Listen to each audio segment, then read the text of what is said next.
surprise me. And what are there any other system management options that developers can consider in growth areas?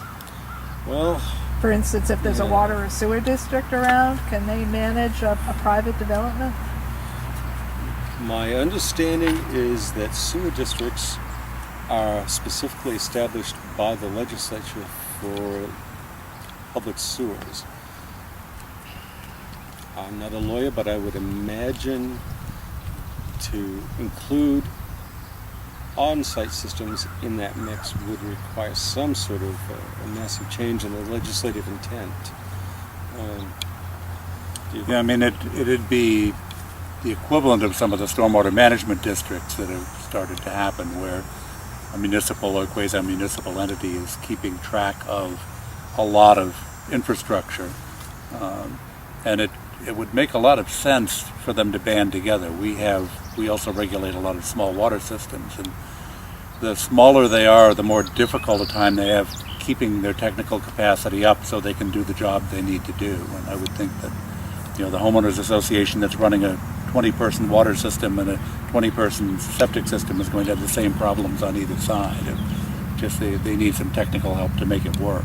And, well, maybe I misunderstood. When I was reading through, both the earlier materials that were prepared in 2003, and also I looked in the wastewater rules, and it seemed to me as if, like a municipality, like the law does exist to allow them to either allow an existing water district to take over, but maybe it's only for municipal programs. Is that the difference? That they can take over for a municipally run off-site septic disposal system, but not a private development? Is that the difference that I'm That's my missing? understanding.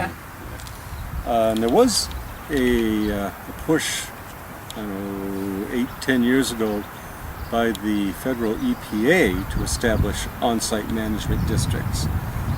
I don't know whatever happened to it. There was a big hullabaloo for about 6 months, and then it seemed to disappear. Maybe because they just, as you say, they just aren't being developed, so there's no need for management districts. Andy, was there anything you wanted to add to that discussion about maintenance? no, I mean, management? it's a key to all systems, probably to larger, more complicated systems where more things can go wrong.